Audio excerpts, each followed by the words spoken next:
Gary, the CEO of the company, has invited you all from your respective hometowns to a casual get-together to discuss the business. I see here that in the case of his demise, the business would be handed down to Sam, then Oliver, then Sophie, then Lily, in that order. Now, Gary is dead. He took a blow right to the forehead with that walking stick that I found in a vase near the basement door during a search of the house. Now let's get down to business. So, Butler, what occurred here last evening? Gary and his colleagues were having a meeting in the basement while I was cooking dinner upstairs in the kitchen. After the meeting, everyone else went to their rooms while I served Gary his soup. After he finished, he sat down on the couch to watch TV and I went to bed. So, ma'am, what happened last night?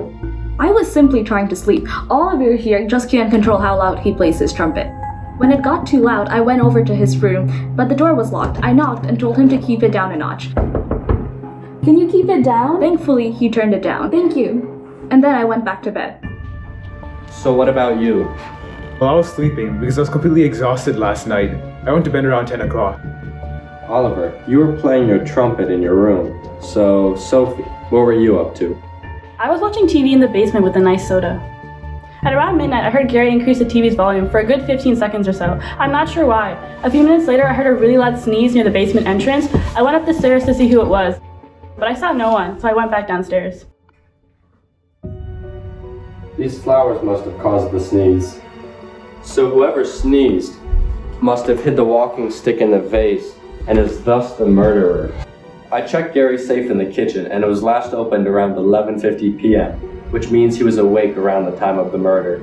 So between 11:50 and midnight, the murderer struck Gary with a walking stick and hid it in the vase. Now let's see who's allergic to this flower.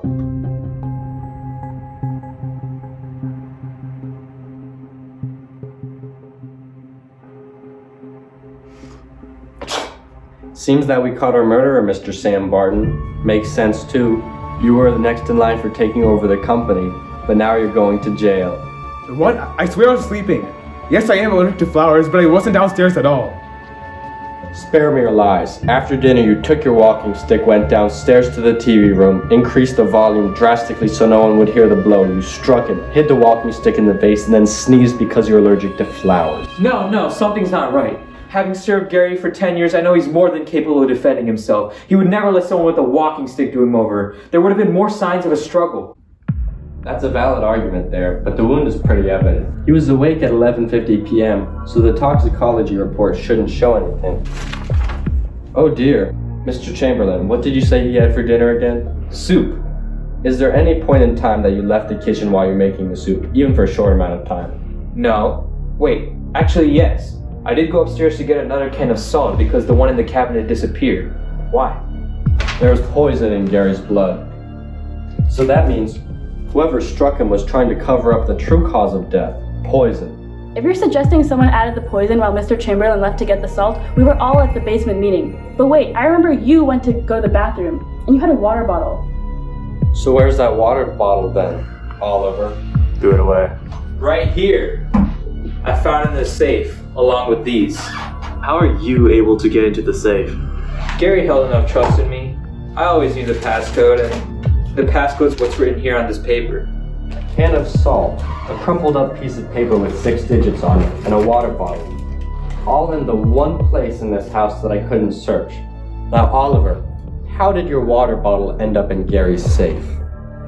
There's only one obvious explanation here. You put all of these things in the safe after you stole the passcode.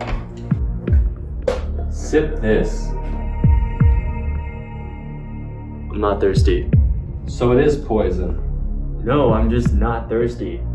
I just pieced together your entire plan. Before the basement meeting, you stole the can of salt while no one was looking. During the meeting, you were waiting to hear a creak in the floor above you.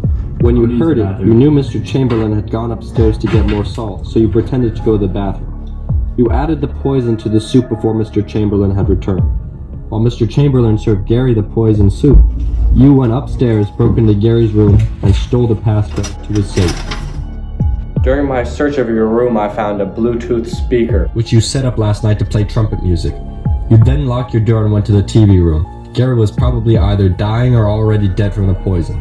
After raising the volume, you struck him on the forehead, leaving him dead for sure, and leaving a wound on his forehead to make it seem like the actual cause of death was the bludgeoning. Using these digits, you opened the safe. With one hand, you made it seem like Gary was still awake at 11:50 to cover up checking the toxicology report. And with the other, you stashed away all the evidence, thinking that the safe could never be opened again. But unfortunately for you, the butler knew the password.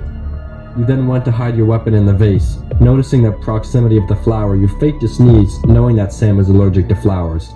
When Sophie came upstairs, you hid behind the wall. And then when Lily came to your room, you heard her from downstairs and were able to turn the volume down using your phone.